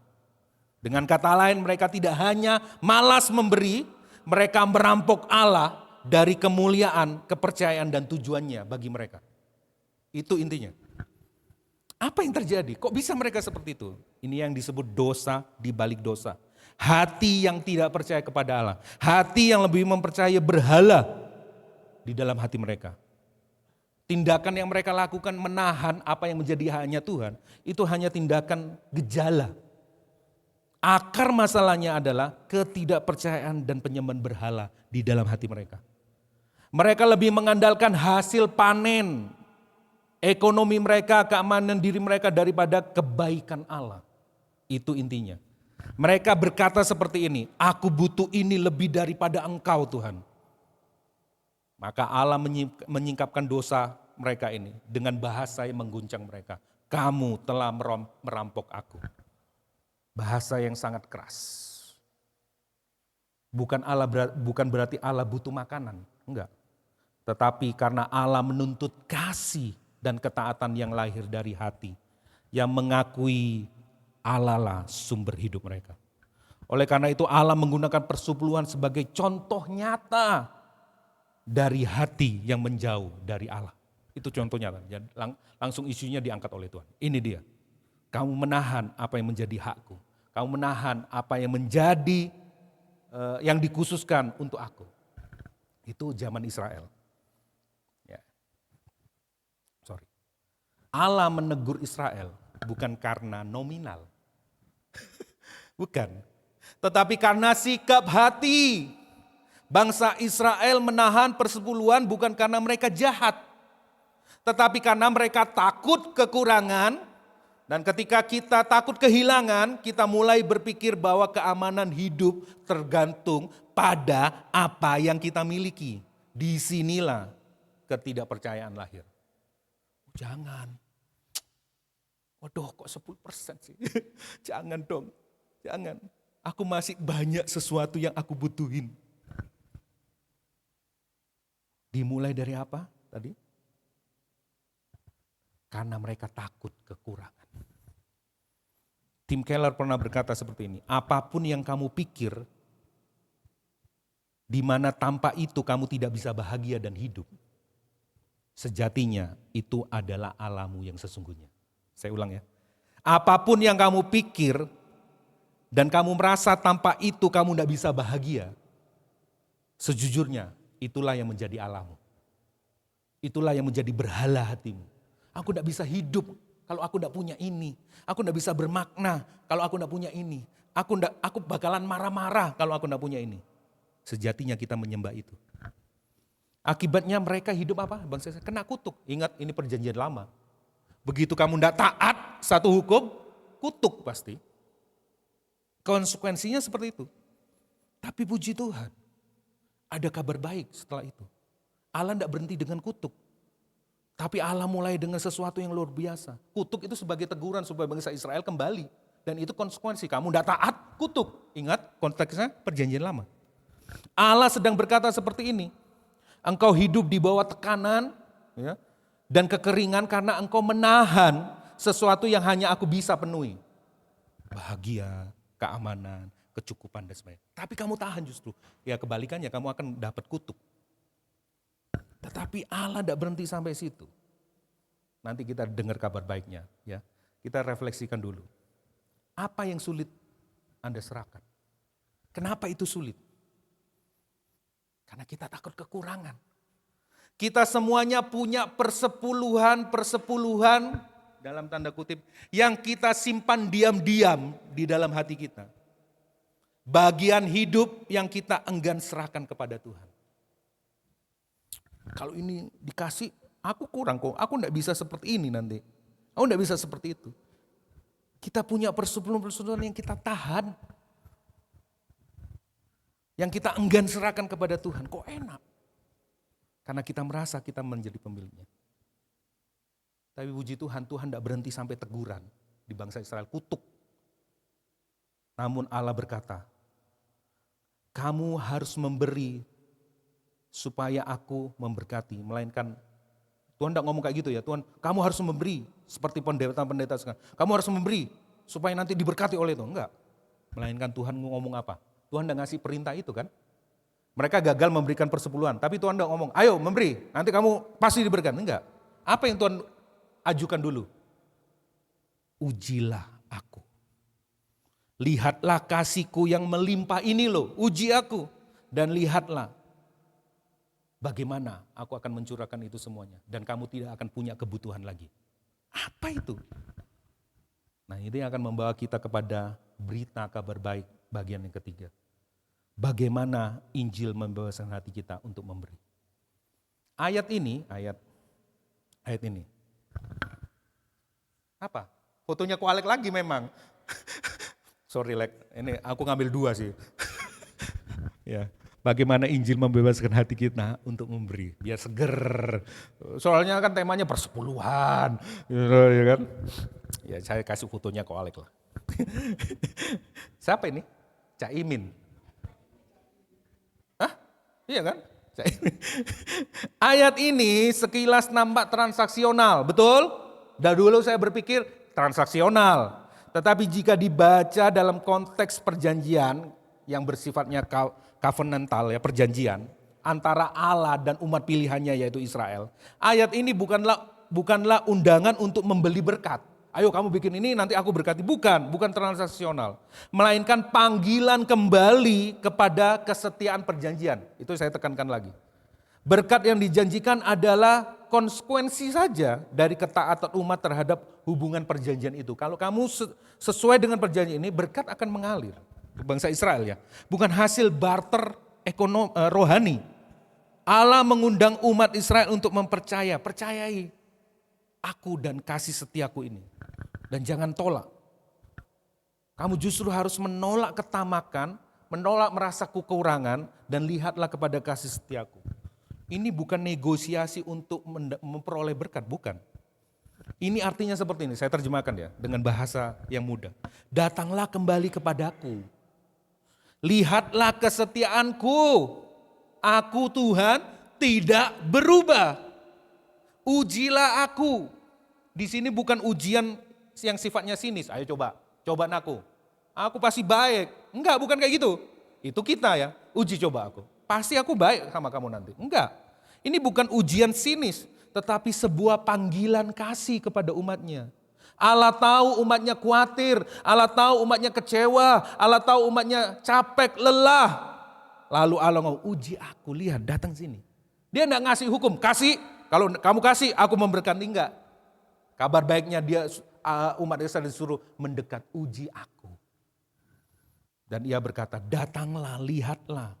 Apakah aku benar-benar cukup bagi kamu? Wow, itu artinya uji. Datang mendekat dan ujilah Allah, lihat apakah Tuhan itu benar-benar cukup buat saudara dan saya. Datanglah mendekat. Perintah untuk membawa seluruh persepuluhan itu adalah ujian iman kita. Bukan perdagangan spiritual. Allah berkata, ujilah aku. Ini luar biasa loh. Karena biasanya manusia tidak boleh mencobai Tuhan. Nah? Tapi dalam konteks ini bukan itu. Namun dalam konteks ini apa? Ini dia. Allah sendiri mengundang umatnya untuk membuktikan kesetiaannya. Kita yang tidak setia, ini disuruh nguji Allah yang setia. Aneh ya. Ya. Kita ini kan yang tidak setia, yang mokong, yang sering memberontak. Untuk membuktikan kesetiaannya. Bukan karena Allah perlu diuji. Melainkan agar umatnya menyadari betapa baiknya Allah itu. Dia Allah dan dia tidak berubah. Wow, dia selalu memegang janjinya. Ini berita kabar baiknya. Kapan ujian itu mencapai puncaknya? Kapan kita bisa menguji Allah dan itu terbukti sampai puncaknya? Ketika disalib. Tuhan Yesus tidak memberi 10%. Kristus memberi seluruh hidupnya. Kristus menanggung kutuk supaya kita menerima berkat yang melimpah. Dan setelah itu kita ngomong, tidak ada lagi yang aku butuhkan Tuhan. Selain Engkau, Christ is enough. Kristus adalah buah sulung, persembahan terbaik Allah bagi musuhnya. Siapa musuhnya? Saudara dan saudara. Yang sering tidak setia, yang sering balelo, yang sering memberontak. Supaya musuhnya ini dapat mempersembahkan hidupnya bagi kemuliaannya sebagai putra-putrinya. Mari kita lihat diri kita sendiri. Mari mendekat ke salib dan lihat ujian itu telah dituntaskan oleh Tuhan. Aku Allah tidak berubah. Aku setia. Kamu yang tidak setia, datang. Lihat aku. Dan puncaknya di kayu salib. Dia tidak kasih 10%. Dia kasih seluruh hidupnya. Jadi kalau kita ribut hanya 10%, kita rugi. Kalau kita cuma ribut, ini sudah tidak berlaku tidak berlaku. Kita kehilangan esensi. Yang kita ributkan itu ekspresinya. Namun kita kehilangan esensi nanti. Yang kita ajarin hari ini adalah esensinya. Ketika kita memahami ini, kita bisa berkata, Tuhan, semua yang aku miliki, yang Tuhan percayakan kepada aku, itu milikmu. Aku memberi bukan karena takut lagi, tetapi karena aku telah dikasihi dan selalu diterima. Di dalam perjanjian baru tidak ada lagi 10%. Paulus tidak pernah menekankan 10%. Paulus menekankan berilah dengan sukacita, sukarela, dan proporsional. Saudara belum mampu 10%. Saudara lakukan apa aja yang dulu ya Ustaz. Aku belum bisa juga kasih duit. Kamu punya tenaga, kamu punya waktu. Itu bukan berarti tidak lebih rohani dan saudara akan dikutuk. Wah, kamu tidak pernah memberi 10%. Langit tertutup. Wah, kan? Itu perjanjian lama dan itu khusus bagi bangsa Israel. Tanah akan menjadi tembaga. Wah, doamu tidak akan didengar. Tambah lesu dia. Aduh, aku sudah punya duit ya. Langit ya kan? Itu kan pendeta-pendeta sekarang kan? Tapi saya mau kasih tahu kepada saudara, lihat Yesus itu loh. Tapi tidak ada seorang pun yang bisa menipu Tuhan. Kamu kalau datang dengan jujur, aku belum bisa Tuhan. Tapi aku punya tenaga. Ada sekolah minggu, belum ada guru. Aku suka dengan anak. Ayo ke sana. Ada anak remaja, ya belum ada pemimpinnya. Ayo ke sana, pimpin mereka. Ajarin, muridkan aku supaya aku bisa memberikan hidupku. Tapi setelah itu nanti kalau dipercaya Tuhan, mulai belajar. Kita kan tidak hidup dari hasil tanah kan? Ya uang kita lah ya kan? Uang kita berikan. Seberapa? Mau 2%, 2,5%, ya kayak sebelah. Kamu bisanya itu, berikan dulu, berikan. 10% itu untuk mempermudah aja. Bukan batas maksimum, juga bukan batas minimum, bukan. Bukan itu esensinya. Bahkan dituntut lebih. Bisa, kalau Tuhan percayakan lebih, engkau akan dituntut lebih. Bisa lebih dari 10%, bisa 20%, bisa 30%. Saya kasih kesaksian dari salah satu penulis terkenal, Rick Warren. Dia hidup dari 90, dia hidup dari 10%-nya, dari royalti bukunya, 90%-nya dia kasih ke gereja. Cukup bagi aku ini, 10% saja. 90% kasih ke gereja. Untuk penyebaran Injil dan sebagainya. Kita semua telah merampok Allah. Waktu dan hidup kita yang Tuhan beri kepada kita, yang seharusnya kita pakai untuk Allah, untuk kemuliaannya, kita gunakan untuk diri sendiri. Namun Allah telah bermurah hati kepada kita. Kita tidak dihukum oleh Allah. Melainkan justru Dia memberikan anaknya yang tunggal untuk menebus kita. Di salib justru Allah Bapa yang dirampok oleh manusia. Hartanya yang paling berharga yaitu Yesus Kristus Tuhan diambil darinya. Agar kita yang serakah ini, kita yang adalah musuh Allah ini, bisa ditebus dan diubahkan menjadi pemberi yang murah hati. Saya berdoa supaya pesan Injil ini mengubah hati saudara secara radikal. Kita ini orang-orang serakah yang menghabiskan waktu dan hidup kita untuk demi kesenangan kita sendiri. Tapi justru Allah tidak menghukum kita. Justru Allah di Kalvari dirampok habis-habisan. Hartanya yang paling berharga yaitu Yesus Kristus dihancurkan, dihina, menderita buat saudara dan saya yang serakah. Supaya kita dirubah menjadi pemberi-pemberi yang sukacita. Dan saya bawa kepada pesan Injil. Di dalam perjanjian lama saya tutup ini. Persepuluhan pertama kali disebut sebelum ada hukum. Ini keren loh ya. Jenius ini memang. Saya belajar sebelum ada hukum Musa. Persepuluhan itu disinggung di kisah Abraham yang memberi sepersepuluh kepada Melkisedek karena habis menang menghadapi raja-raja dari Kedorlaomer yang menyelamatkan Lot. Apa itu cerai? Nanti di Komsel lah tanya itu ya. Ya lalu mendapatkan jarahannya diberikan kepada Melkisedek karena sebagai pertolongan Tuhan, dia ini aku kasih sepersepuluhnya dari jarah ini. Tapi yang berikutnya ada Yakub yang bernasar ketika dia keluar dari rumah ayahnya ya karena menipu ya. Bernasar, jadi kalau Tuhan yang aku sembah ini itu akan menuntun hidupku, aku bernasar aku akan kasih persepuluhan. Habis itu setelah dia mimpi melihat apa? Melihat langit terbuka, ada tangga turun naik. Malaikat turun naik. Dia ini mimpi apa ini? Lalu dia bernasar. Jadi kalau Tuhan benar-benar Tuhan menyertai aku sepanjang hidupku ini, aku akan memberikan apapun yang aku dapat sepersepuluhnya. Itu nasarnya Yakub. Nah, saya konsentrasi ke nasarnya Yakub aja. Kita fokus ke nasarnya Yakub. Yakub memberikan sepersepuluh. Itu bukan perintah hukum. Spontanitas hatinya. Dia takut, dia keluar dari rumah ayahnya, dia menipu ayahnya, dia menipu Esau. Wah gimana ini ya? Tapi dia dapat mimpi, dapat visi dari Tuhan. Wah kalau ini benar Allah. Tempat yang aku tempat ini akan menjadi battle, rumah Allah. Wah dia kasih minyak, batu-batu disusun, kasih minyak, dia yakin. Ya, nanti apa yang aku dapat sepersepuluhnya untuk Tuhan. Ungkapan pribadi Yakub ini sebagai respon hati, respon iman terhadap janji Allah. Itu yang harusnya kita lakukan. Ini belum ada hukum Musa. Tapi dia secara spontan, hatinya, imannya berkata, ini aku akan kasih untuk Tuhan. Kalau dia, kayaknya transaksional. Tapi Yakub tidak sedang transaksional, dia sedang khawatir. Bayangin lu sendirian keluar dari rumah bapak ibunya. Ya. Ya. Khawatir di tengah-tengah, wah ini rumahnya di mana, aku harus mau ke mana, tidak tahu. Lalu dia mengalami mimpi, visi dari Tuhan. Dan dia ngomong, kalau ini benar Tuhan, aku akan kasih sepersepuluhnya. Lalu dia jalan. Nah luar biasanya adalah saudara, Tuhan Yesus pernah menyinggung kisah Yakub ini di Yohanes 1 ayat 51. Sesungguhnya kamu akan melihat langit terbuka dan malaikat-malaikat Allah turun naik kepada manusia. Tuhan Yesus mengatakan bahwa dirinya lah tangga antara surga dan bumi yang dilihat oleh Yakub. Penggenapan dari penglihatan Yakub ini digenapi di dalam diri Yesus Kristus. Oleh karena itu hubungan antara Yakub dan Tuhan Yesus bukan cuma sekedar memberi persepuluhan, bukan.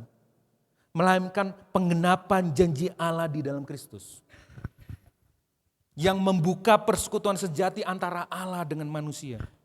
Tuhan Yesus sedang menyatakan dirinya sebagai tangga sejati yang dilihat Yakub. Jalan penghubung antara surga dan bumi.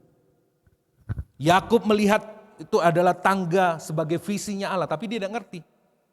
Allah yang berinisiatif turun mencari manusia. Dia tidak ngerti waktu itu.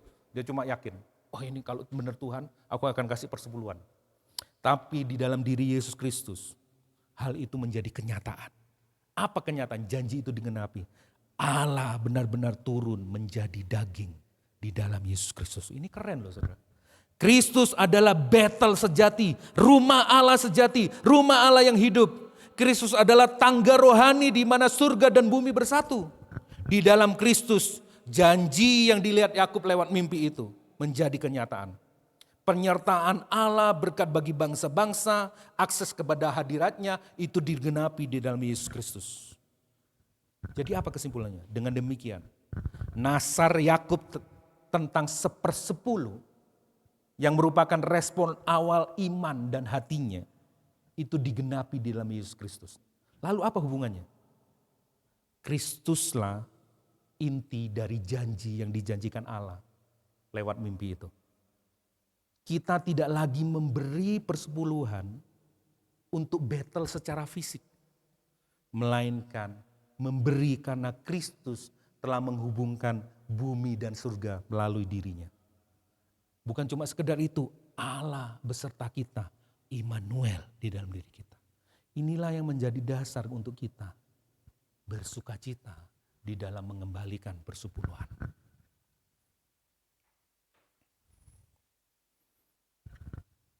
Saya undang pemain musik. Memberi dan beribadah itu merupakan satu hal. Bukan lagi karena supaya kita menaiki tangga berkat. Bukan untuk menaiki tangga berkat. Termasuk persepuluhan. Tangga berkat bukan. Melainkan karena kita sudah dipersatukan dengan Allah melalui Kristus. Kita tidak sedang mendaki tangga menuju Allah melalui persembahan-persembahan kita. Kristuslah yang telah turun kepada kita, membawa kita naik kepada Bapa. Maka setiap persembahan kita, apapun itu, persepuluhan dan sebagainya, seharusnya menjadi sebuah persembahan, buah syukur dari persekutuan yang sudah dianugerahkan kepada kita, yaitu Yesus Kristus. Sehingga kita dan Bapa menjadi satu melalui Roh-Nya. Bukan usaha memperoleh berkat, terobosan keuangan bukan. Tapi karena kita menyadari kita telah dipersatukan dengan Kristus. Surga dan bumi menjadi satu. Dan kegenapannya akan terjadi setelah Yesus datang kedua kalinya. Kita akan hidup di langit bumi yang baru. Bagaimana sikap kita sebagai gereja masa kini?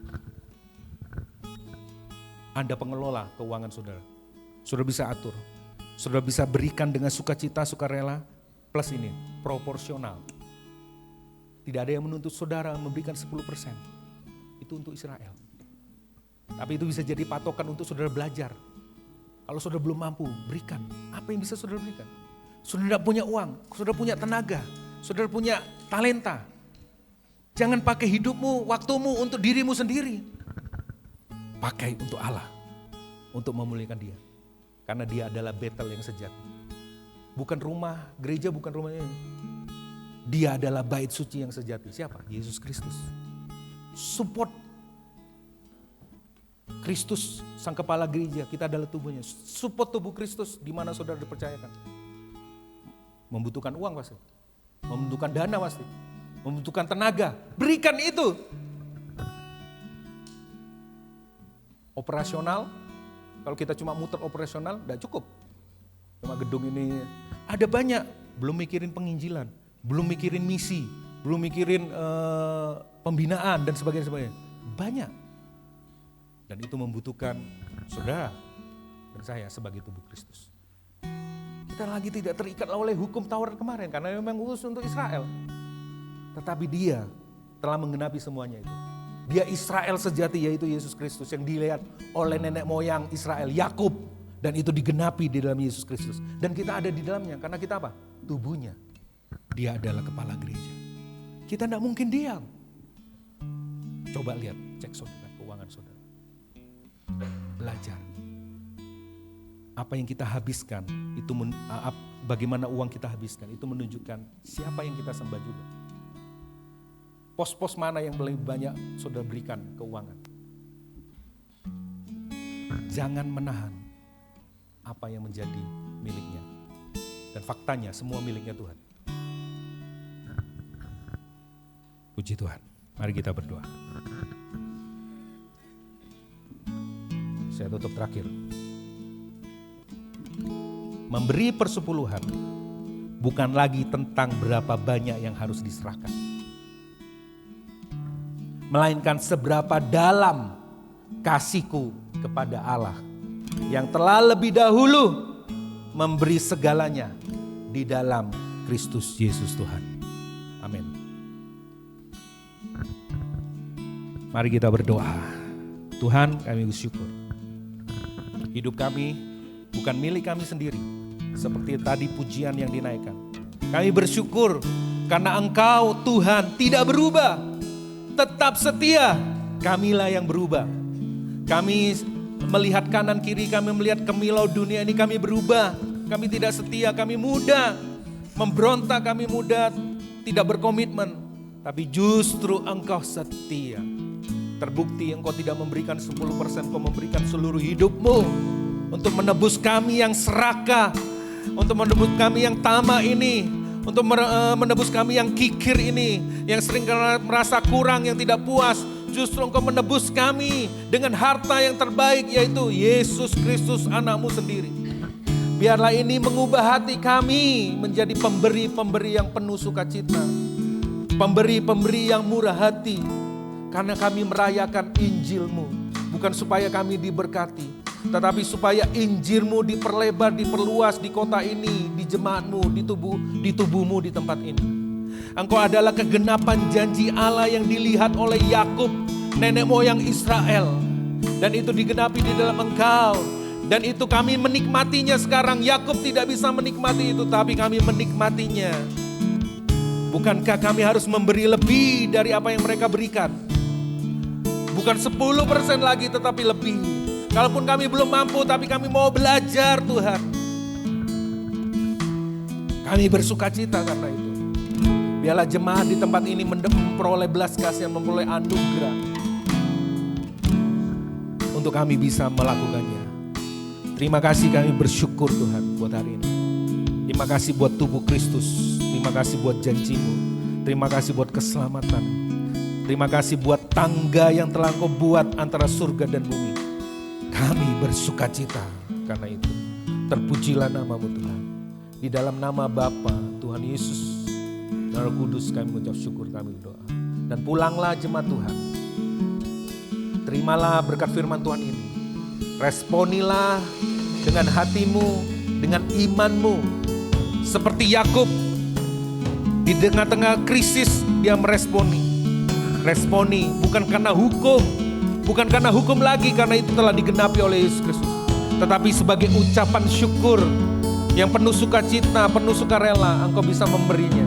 Pulanglah engkau dengan berkat Tuhan ini, supaya engkau menjadi berkat bagi gereja Tuhan, bagi orang-orang di sekitarmu, supaya nama Kristus, Injil disampaikan, supaya nama Kristus lebih dikenal melalui kehidupanmu. Banyak orang bertobat dan dipakai semua berkat Tuhan itu, mulai talenta, keuangan, dana, daya, gunakan semuanya untuk kemuliaan nama Tuhan. Berkat ini melimpah untuk kehidupanmu mulai hari ini sampai nanti Raja kita datang menjemput kita hidup bersama selama-lamanya. Di dalam nama Tuhan Yesus Kristus kami ucap syukur, kami berdoa, kami terima berkat Tuhan ini. Kami mengucap syukur. Haleluya. Amin. Amin. Amin. Silakan duduk Bapak Ibu Saudara. Ada beberapa pengumuman.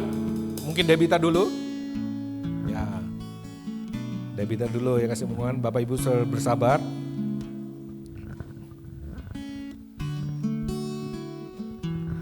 Shalom Bapak Ibu Saudara. Siapa kita? Haleluya. Haleluya. Bapak Ibu Saudara, sungguh luar biasa apa yang disampaikan Kodev, itu menjadi suatu hal yang bisa menguatkan kita untuk kita bisa mensupport pelayanan yang ada di tempat ini. Teman-teman, Bapak Ibu Saudara, kalau kita tahu RGCC, apa singkatan dari RGCC? Rock Generation Community church. Berarti kita semua sekarang ini ada dalam komunitas. Nah Bapak Ibu Saudara, jika Bapak Ibu melihat di sekitar kita, coba ditengok kanan kirinya. Nah banyak sekali kita temukan, mulai dari yang anak-anak kecil remaja, namun kita juga sudah mulai ada keluarga, kita diberkati juga dengan oma, opa, sungguh luar biasa. Kita mau sama-sama Bapak Ibu Saudara untuk bisa ambil bagian di dalam pelayanan generasi. Salah satu hal yang mungkin saya tanyakan, siapa di sini yang usianya 100 tahun ke bawah, angkat tangan. Saya. Nah, kalau kita ingat pelayanan yang sudah pernah kita kerjakan bersama-sama sebelum RGCC ini boleh berada, kita semua ambil bagian di dalam pelayanan anak muda. Nah, oleh sebab itu kita mau bangkitkan kembali, kita bangun kembali komunitas anak muda di gereja kita. Nah, siapakah komunitas anak muda ini? Jadi komunitas anak muda ini harapannya adalah usia ya 100 tahun ke bawah, lebih spesifiknya lagi adalah yang SMP, SMA, kemudian tidak hanya SMA Bapak Ibu, tetap mahasiswa dan profesional muda, anak muda. Jadi kalau sekarang Bapak Ibu lihat kanan kiri, nah kita dulu punya komunitas dancer, ayo hidupkan kembali dancer RGCC. Nah, ambil bagian kembali dalam KGC. KGC apa singkatan dari KGC? Kingdom Generation Community. Nah, kita diberkati dengan pelayanan. Kak Evan ambil bagian di dalam sekolah. Wah, sudah mengadopsi sekolah untuk melayani. Jadi Bapak Ibu Saudara, jika Tuhan Yesus tadi dikatakan apa? Tuhan Yesus tidak memberikan 10% dari dirinya, tetapi seluruh dirinya, seluruh hidupnya. Kalau kita bisa menjadi teladan dalam pelayanan yang dikerjakan bersama-sama, waktunya mari ambil bagian.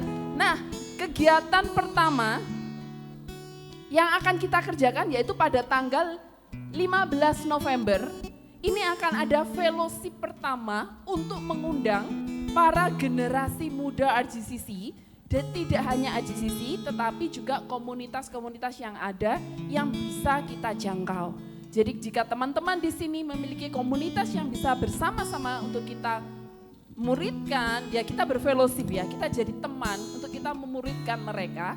Mari datang di acara hari Sabtu 15 November di MLI Jalan Wilis ya, ini yang di tempat catering gathering tempat komsel gathering kita. Gimana catering gathering? Ini mau udah pulang lapar gitu ya, jadi catering gathering. Oke, 15 November itu berarti Sabtu 2 minggu lagi, betul ya? Sabtu, ya betul kan? Terus 2 minggu lagi. Jadi jika teman-teman semuanya boleh memiliki komunitas, ayo dancer digabungkan kembali, komunitas musik band digabungkan kembali, anak SMP, SMA yang ada di tempat ini, diajak teman-temannya. Bapak Ibu, jika Bapak Ibu juga ada putra-putri di rumah gitu ya, yang di usia 100 tahun ke bawah, boleh diinstruksikan untuk bisa bergabung bersama. Oke, next. Nah, harapannya nanti akan ada event yang bersama-sama kita mau kerjakan untuk menjangkau lebih banyak lagi. Mantap. Nah, ini adalah Christmas yang KGC Christmas. KGC Christmas ini pada tanggal 13 Desember, 1 minggu setelah perayaan Christmasnya kita. Hari Sabtu Bapak Ibu di My Little Island yang ada di Lembah Dieng. Nah, berkaitan dengan hal itu, ada hal yang bisa kita ambil bagian di dalamnya. Bapak Ibu bisa berkontribusi dalam hal Bapak Ibu bisa memberkati pelayanan ini dengan memberikan support dana ataupun ingin memberikan support door prize.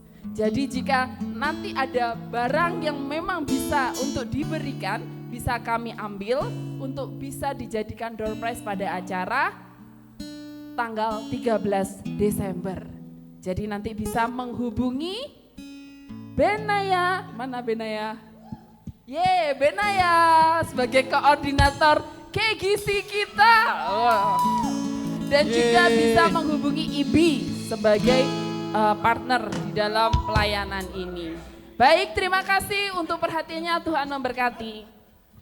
Sabar dulu Bapak Ibu Saudara, jangan lupa doakan Natal, bawa jiwa baru, jangan datang sendiri, ini waktu yang terbaik. Tanggal 7 Desember ya. Dan berikutnya adalah ini ya, Hatta Alimas. Terus saya akan melaporkan keuangan persembahan kita. Mana? Laporan keuangan? Ya, pas kan? Supaya kita bisa memikul beban bersama-sama. Jadi kita tidak pakai gimmick-gimmick, berkatilah maka kau akan diberkati berlimpah-limpah langit, enggak. Gereja tubuh Kristus membutuhkan. Jadi lagi nih gimmick kita ya. Laporan persembahan di RGCC mulai dari Oktober persepuluhan 14.450.000. Terus persembahan ibadah reguler yang hari Minggu bukan persepuluhan 4.213.000. Puji Tuhan. Persembahan dari komsel-komsel 1 juta, wow, 1.093.000. Dan persembahan Natal per 1 November itu sudah ada 1.985.000 ya. Dan masih ada kekurangan, targetnya 8 juta ya untuk persembahan Natal. Tapi nanti kalau belum mencukupi kita bisa support dari persepuluhan. Tapi mari Bapak Ibu Saudara, terlibatlah. Mumpung gereja kita yang dipercayakan sama kita masih kecil, terlibatlah. Oh, belum punya duit. Ada tenaga. Nanti berikan kepada Tuhan kesempatan. Apa yang bisa aku bantu? Apa yang aku bisa berikan? Oke, mulai hitung neraca Bapak Ibu Saudara, mana bagian yang aku bisa tabur. Ini kesempatan, ini anugerah untuk bisa terlibat di dalamnya. Amin. Bapak Ibu Saudara, itu saja ini yang laporan persepuluhan. Bagi Bapak Ibu Saudara yang sudah memberikan persepuluhan tapi namanya tidak tertulis di sini, Bapak Ibu Saudara bisa menghubungi bendahara. Kok namaku belum muncul? Ya, kodeku belum muncul. Ini yang rata-rata yang setiap kita terima 10, totalnya 14 juta. Dan sisanya kalau Bapak Ibu Saudara itu laporan yang detail ya, ada untuk persembahan, untuk sekolah minggu dan sebagainya. Saldo terakhir berapa ya tadi saya lihat, saya lupa. Tapi ini yang terakhir ya. Nah, kita masih membutuhkan juga untuk misi, kita belum bergerak. Saya berharap itu misi untuk menjangkau itu butuh uang ya, bukan cuma butuh doa, butuh uang untuk menjangkau mereka, ngajak makan mereka, ngopi bareng mereka, itu kan butuh uang tuh ya kan? Ya, ngajak ke kafe, ngajak mana untuk ngobrol sama mereka. Mari terlibat. Bukan lagi lihat apa, nanti aku dapat berkat apa, langit terbuka kah? Enggak, langit sudah terbuka, tangga sudah turun, di mana Kristus telah membuka jalan bagi kita semuanya. Amin, puji Tuhan. Tuhan Yesus memberkati, selamat hari Minggu, tetap semangat. Tuhan Yesus memberkati.